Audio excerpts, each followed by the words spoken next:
Hello friends, જય Shri Krishna. Welcome to my channel અરુકુક ગુજરાતીમાં. આજે આપણે બનાવીશું કાજુ કરીનું શાક. તો તેના માટે એક તપેલીમાં પાણી ગરમ કરી એક વાટકામાં થોડા કાજુ લીધા છે. તેમાં થોડું ગરમ પાણી નાખીશું. 1 ચમચી મગજતરીના બીજ અને થોડા ખસખસના બીજ નાખી અને અડધો કલાક પલળવા મૂકી દઈશું. હવે સ્લો ફ્લેમ પર એક પેન મૂકી તેમાં થોડું તેલ અને થોડું બટર નાખીશું અને તેમાં કાજુ નાખી સાંતળી લઈએ. અહીં કાજુ ફાડા કરીને લીધા છે. જો આખા લેવા હોય તો પણ લઈ શકાય. કાજુને આપણે વધારે ક્રિસ્પી નથી કરવાના, તેને થોડી વાર જ થવા દેવાના છે. થોડા થાય એટલે તેને બહાર કાઢી લઈશું. અને હવે તે જ પેનમાં અડધી ચમચી આખું જીરું, એક તજનો ટુકડો, 2 લવિંગ, એક સ્ટાર ચક્ર, 5-6 આખા મરી, એક તમાલપત્ર, થોડી લસણની કળી, એક આદુનો ટુકડો, એક સમારેલો કાંદો નાખી થોડી વાર સાંતળી લઈએ. થોડી વાર પછી એક મોટા ટામેટાના ટુકડા નાખીશું અને ટામેટાં પોચા પડે ત્યાં સુધી સાંતળી લઈએ. હવે ટામેટાં પોચા પડી ગયા છે તો તેને એક ઝારાની મદદથી એક ડીશમાં કાઢી લઈશું અને ઠરવા દઈશું. હવે થોડી વાર પછી ઠરી ગયું છે તો આમાં નાખેલા આખા મસાલા સહિત બધું જ એક મિક્સર જારમાં લઈ અને પીસી લઈએ.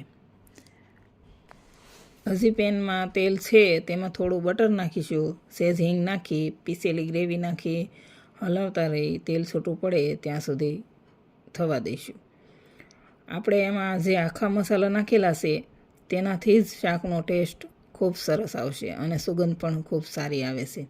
આમાં આપણે આખા મસાલા સિવાય રૂટીન મસાલા જ નાખવાના છે. બહારનો કોઈ મસાલાનો ઉપયોગ કરવાનો નથી.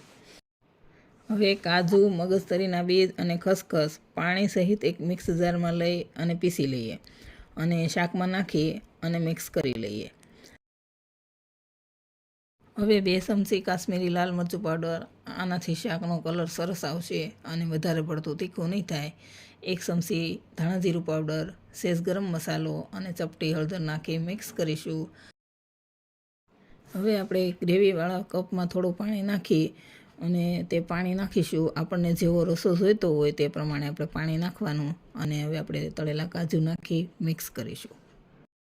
આપણે શાકમાં બટરનો ઉપયોગ કર્યો છે અને બટર ખારું હોય એટલે આપણે રેગ્યુલર કરતાં થોડુંક ઓછું મીઠું નાખીશું અને થોડીક ખાંડ નાખીશું. મિક્સ કરીશું અને તેલ છૂટું પડે ત્યાં સુધી થવા દઈએ.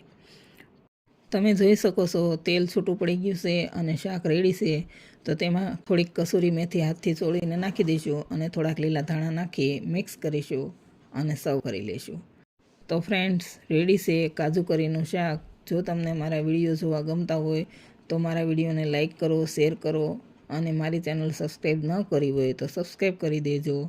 અને જો તમે ફેસબુક, ઇન્સ્ટાગ્રામમાંથી જોતા હોય તો મારા પેજને લાઇક કરો અને મારા પેજને ફોલો કરો.